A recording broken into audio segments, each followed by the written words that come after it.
Nama: Yani Dwi Andini, Prodi Manajemen, Universitas Valtehan, semester 6. No, slick back. That's what I said. Slick back. No, nigga, I'm a pimp named Slick Back. Pimp named Slick Back. Slick back. No, slick back. That's what I Pasar modal, pengertian, tempat bertemunya perusahaan yang membutuhkan modal emiten dan perusahaan yang menanamkan modal investor di pasar saham atau bursa. Instrumen yang diperjualbelikan berupa saham dan obligasi.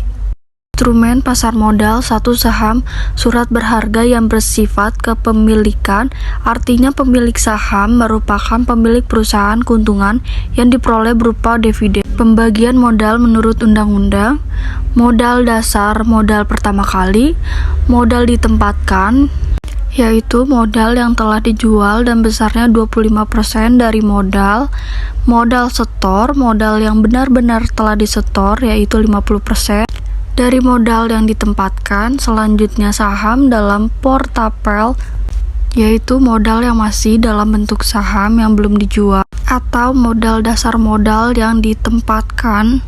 Jenis-jenis saham: satu, dari segi cara peralihan, saham atas unjuk, yaitu saham yang tidak tertulis nama pemilik dalam saham tersebut. Yang kedua, saham atas nama, yaitu di dalamnya tertulis nama pemilik dan apabila dialihkan diperlukan syarat tertentu. Jenis-jenis saham: dua, dari segi hak tagih, saham biasa, saham preferen merupakan saham yang peroleh hak utama dalam dividen dan harta apabila perusahaan dilikuidasi. Para pemain di pasar modal: yang kesatu ada emiten, yang kedua investor, yang ketiga lembaga penunjang, yang keempat underwriter, yang kelima full commitment, yang keenam best effort commitment, yang ketujuh standby commitment, yang ke-8 all or non commitment.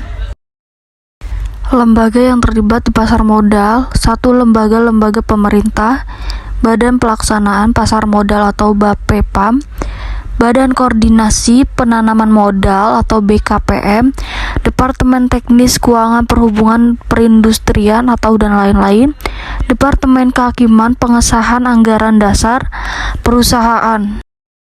Lembaga yang terlibat di pasar modal: satu, notaris, dua, akuntan publik, ketiga, konsultan hukum, yang keempat, penilai, yang kelima, konsultan efek. Prosedur emisi: satu, tahapan emisi, tahap persiapan, penyampaian letter of intent, penyampaian pernyataan pendaftaran, evaluasi dari BAPEPAM, dengar pendapat terbuka. Dua, persyaratan emisi, izin registrasi dan listing diberikan oleh BAPEPAM setelah memenuhi persyaratan dan emiten harus listing paling lambat 90 hari setelah izin registrasi dikeluarkan. Pasar perdana: tahap-tahap penawaran efek di pasar perdana sebagai berikut. 1. Pengumuman dan pendistribusian prospektus. Yang kedua, masa penawaran. Yang ketiga, masa penjatahan. Yang keempat, masa pengembalian. Yang kelima, penyerahan efek. Yang keenam, pencatatan bursa efek. Yang ketujuh, pasar sekunder. Contoh kasus pasar modal di Indonesia. Kasus kejahatan pasar modal di Indonesia. Berikut ini adalah sejumlah kasus tindak kejahatan pasar modal di Indonesia yang pernah terjadi. Kasus Sarijaya Permanas Sekuritas. Kasus ini terjadi pada tahun 2009 dengan modus penggelapan dana nasabah yang dilakukan oleh Herman Ramli senilai hampir 235 miliar. Kasus ini diindikasi merugikan 8.700 orang nasabah. Permasalahan terjadi karena adanya penyalahgunaan uang nasabah yang dilakukan oleh Herman Ramli. Berkaca dari kasus penggelapan dana nasabah yang sering terjadi, maka pemerintah berusaha melakukan inovasi dengan Single Investor Identification dan sistem RDN rekening dana nasabah. Dengan adanya SID dan RDN, harapannya dapat mengurangi jumlah kejahatan pasar modal, khususnya penggelapan dana nasabah. Kalian pernah beli sesuatu kan di pasar tradisional? Kalau iya, berarti kalian udah melakukan transaksi jual beli. Nah, ini nggak ada bedanya sama pasar modal. Di pasar modal juga terjadi kegiatan transaksi jual beli. Tapi yang dijual adalah surat berharga yang diterbitkan perusahaan atau pemerintah yang butuh modal usaha. Selain itu, yang diperdagangkan pun berupa instrumen keuangan yang terdiri dari saham, surat utang, maupun reksadana. Surat berharga lazim disebut efek. Jadi kepikiran. Kalau transaksi di pasar tradisional, kan jelas tuh transaksinya. Langsung sama pedagang, ada pemasok dagangan, pengelola pasar, pihak keamanan sampai yang ngatur dagangannya. Lah, kalau pasar modal? Nah, kalau kita sebagai investor mau transaksi jual beli efek, difasilitasin nih di bursa, atau dikenal PT Bursa Efek Indonesia. Transaksi langsung, karena ada broker yang jadi perantara. Selain itu, seluruh transaksi pasar modal dilakukan secara elektronik, atau disebut scriptless trading. Di sini, yang jadi supplier dagangan itu emiten, yaitu perusahaan yang udah go public maupun pemerintah. Setelah proses transaksi di bursa, proses selanjutnya dijalankan oleh KPI atau Clearing Penjaminan Efek Indonesia. KPI bantu menjaga hak dan kewajiban investor dan memastikan kalau yang jual memang dapat uangnya dan yang beli juga dapat barangnya. Jadi, nggak usah takut. Karena transaksi jual beli di bursa ada jaminannya. Terakhir, KSEI atau Kustodian Sentral Efek Indonesia. Semua proses pemindah bukuan dan penyimpanan efek di pasar modal dilakukan oleh KSEI. Ingat ya, barangnya pun bentuknya elektronik dan bisa diperjualbelikan kembali. Sedangkan uangnya akan ditransfer oleh bank yang bekerja sama dengan KSEI selaku bank pembayaran. BI, KPI, dan KSEI disebut juga sebagai SRO atau Self-Regulatory Organization. Nah, biar kegiatan transaksi di pasar modal berjalan dengan baik, harus ada SRO. Seluruh kegiatan transaksinya juga diawasi oleh Otoritas Jasa Keuangan. Indeks harga saham pasar modal di Indonesia. Indeks seperti di mayoritas bursa-bursa dunia, indeks yang ada di Bursa Efek Indonesia dihitung dengan menggunakan metodologi rata-rata tertimbang berdasarkan jumlah saham tercatat, nilai pasar atau market value, weighted average index. Formula dasar perhitungan indeks adalah indeks sama dengan nilai pasar dibagi nilai dasar dikali 100. Nilai dasar adalah kumulatif jumlah saham pada hari dasar dikali dengan harga pada hari dasar. Yang kedua, contoh dari dasar untuk IHSG adalah tanggal 10 Agustus 1982 untuk mengeliminasi pengaruh faktor-faktor yang bukan perubahan harga saham, maka selalu ada penyesuaian nilai dasar adjustment bila terjadi corporate action seperti stock split, pembagian dividen, atau bonus saham penawaran terbatas, atau HMETD, hak memesan efek terlebih dahulu, dan lain-lain. Sehingga dengan demikian indeks akan mencerminkan pergerakan harga saham saja. Indeks harga saham di Bursa Efek Indonesia.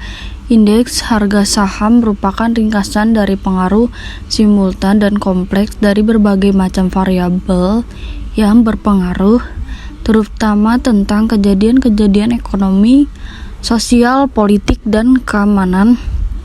Indeks harga saham yang ada di Bursa Efek Indonesia antara lain: indeks harga saham individual, 2 indeks harga saham sektoral, 3 indeks LQ 45, 4 indeks harga saham gabungan, 5 indeks syariah atau Jakarta Islamic Index, 6. Indeks papan utama atau main board index MBI. 8. Pengembangan atau development board index atau DBI. 1. Indeks harga saham individual IHSI 1 sama dengan NP1 per ND dikali 100. Keterangan IHSI 1 sama dengan indeks harga saham individual pada hari ke-T. NP1 adalah nilai pasar pada hari ke-T. ND adalah nilai dasar. 2. Indeks harga saham sektoral. Semua emiten yang tercatat di Bursa Efek Indonesia diklasifikasikan ke dalam 9 sektor menurut klasifikasi industri yang telah ditetapkan Bursa Efek Indonesia yang diberi nama JASICA Jakarta Industrial Classification. A. Sektor usaha primer ekstraktif meliputi pertanian dan pertambangan. B. Sektor usaha sekunder manufaktur meliputi industri dasar dan kimia, aneka industri barang konsumsi. Yang C. Sektor usaha tersier atau jasa meliputi A. Properti dan real estate, transportasi dan infrastruktur, keuangan, perdagangan, jasa dan investasi. Yang ketiga, indeks LQ 45. Kriteria suatu emiten untuk dapat masuk dalam perhitungan indeks LQ 45 adalah mempertimbangkan faktor-faktor sebagai berikut. 1. Telah tercatat di Bursa Efek Indonesia minimal 3 bulan. Kedua, aktivitas transaksi di pasar reguler yaitu nilai, volume, dan frekuensi transaksi. Ketiga, jumlah hari perdagangan di pasar reguler. Yang keempat, kapitalisasi pasar pada periode waktu tertentu.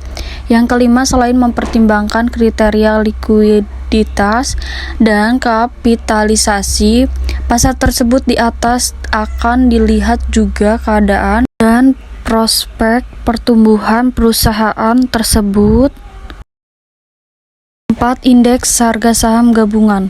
1. Indeks harga saham gabungan IHSG pertama kali diperkenalkan pada tanggal 1 April 1983 sebagai indikator pergerakan harga saham yang tercatat di bursa. Yang kedua, hari dasar perhitungan indeks adalah tanggal 10 Agustus 1982 dengan nilai 100. Yang ketiga, jumlah emiten yang tercatat pada waktu itu adalah sebanyak 13 emiten. Yang keempat, sampai dengan bulan Desember 2009, jumlah emiten yang tercatat di Bursa Efek Indonesia sudah mencapai 398 emiten. Di sini ada gambar grafik pergerakan indeks harga saham gabungan Januari 1997 sampai Desember 2009. Yang keempat, indeks harga saham gabungan. Rumus untuk mencari nilai dasar yang baru karena adanya kejadian tersebut adalah NDB sama dengan NPL plus NPT per NPL dikali NDL.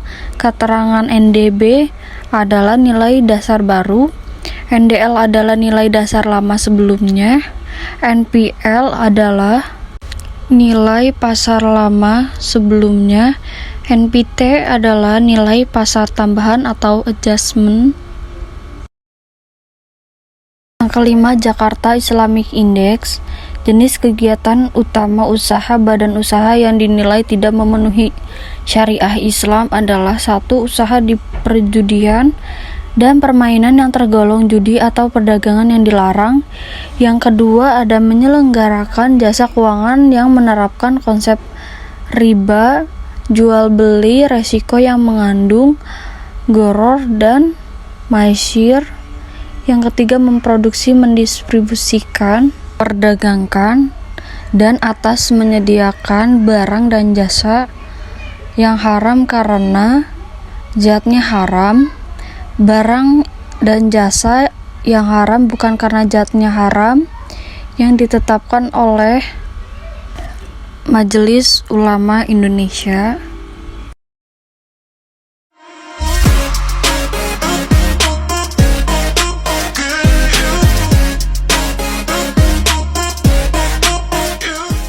Slick back. No, no, slick back. That's what I said. Slick back.